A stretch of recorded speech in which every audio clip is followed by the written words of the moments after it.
If you've ever dealt with a nightmare HOA, you're going to want to hear this. Picture this. I build a small pool in my backyard to beat the heat, and the HOA decides it's time to wage war. Fines, threats, and harassment followed.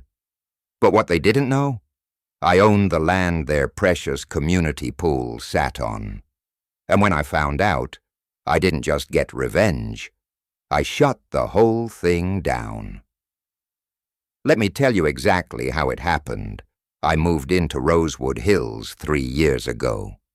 It was a charming little neighborhood in the suburbs, a place I thought would be perfect to raise my family and enjoy a little peace. The houses were beautiful, the streets were quiet, and it came with what they called a supportive community led by a proactive HOA. I should have known then. After living there for a while, I decided to install a small in-ground pool in my backyard. Nothing fancy, just a modest 12 by 24 rectangle to enjoy during the hot summers.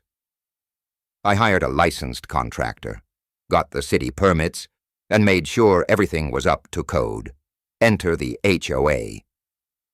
The president, Carl Withers, showed up 2 days into the dig. Picture a man in his late 50s with a bright red face, comb-over, and the kind of energy you'd expect from someone who yells at teenagers for skateboarding. "You're in violation," he barked, standing with arms crossed as the digger hummed behind him. "Excuse me?" I asked, walking over. "You didn't get HOA approval. That's a clear breach of the community guidelines." "I got all the permits from the city," Carl smirked. "But not from us. Expect a fine." The fine came the next week.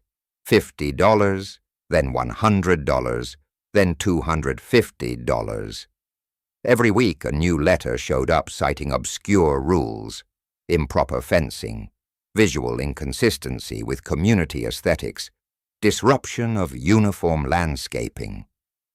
I asked for a meeting with the board. That was when I met the rest of them. There was Linda Park, the secretary, a woman who looked like she hadn't smiled since the early 2000s.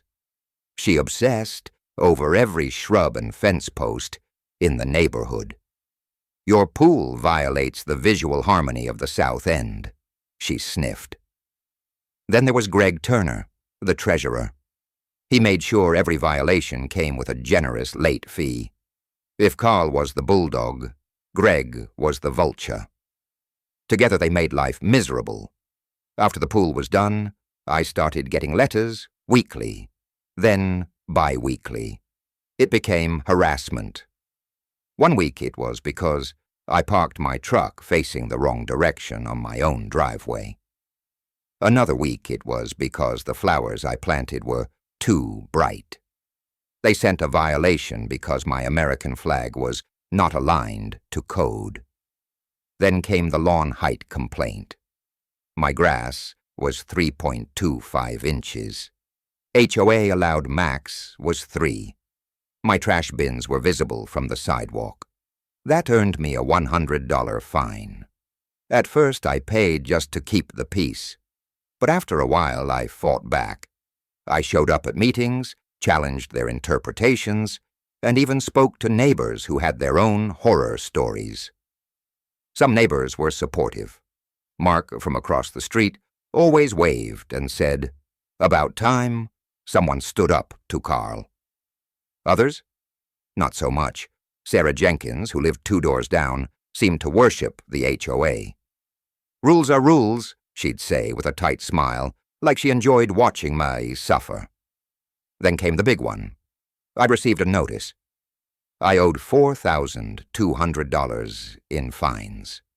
If I didn't pay within 30 days, they would put a lien on my property and start foreclosure proceedings. I was stunned and furious. Instead of paying, I got curious. Who were these people? And how did they have this much power? I started digging into the HOA's legal structure, their filings, and their original property deeds. I filed a request with the county records office to look at plat maps and property boundary surveys. That's when I found something odd. A small parcel of land in the center of the neighborhood, labeled Parcel 17B, wasn't owned by the HOA. It was still privately owned. The parcel was listed as undeveloped recreational use, and according to the records, it was mine. I remembered, when I bought my house, it came with an odd extra land title, listed in the fine print as a legacy parcel from the original land developer. No one at the time could explain what it was. I assumed it was an easement or a paperwork quirk. But now I knew. Parcel 17B was the land underneath the community pool. The HOA built the pool on land they didn't own. I double-checked the records, cross-verified with the county, even hired a property attorney to make sure. It was mine. I called a special HOA board meeting and brought my lawyer. The board members sat across the table, smug as ever. Carl opened. "Let me guess. You're here to grovel for a payment plan." I smiled. "Actually, no. I'm here to inform you that effective immediately, the HOA no longer has rights to access the community pool." Silence. Greg laughed. "You can't do that. The pool is community property." I pulled out the deed and handed them copies. The land under the pool, Parcel 17B, is privately owned by me. Carl turned red. Linda choked on her coffee. My lawyer stepped in. "Your organization is in violation of trespassing laws. You built and maintained a facility on private land without consent." "My client is within his rights to restrict access." Carl exploded. "This is absurd. You fined me for my own pool," I said calmly, "so I'm returning the favor. Your pool is closed until further notice." I had my attorney file a cease and desist. I put up a sign the next day, "Private property. No trespassing." The community exploded. The HOA members tried to spin it as an illegal land grab, but the records were clear. Neighbors were furious at them. Carl was forced to resign. Linda followed. Greg tried to stick around, but after an audit revealed he'd padded some of the fines, he was booted. A new board was elected, one that focused on collaboration, not control. They approached me respectfully and asked if we could negotiate a lease agreement for the pool. I agreed, with conditions. All prior fines against me and others were dropped. The HOA funded renovations for my private pool. I got a permanent exemption from architectural review.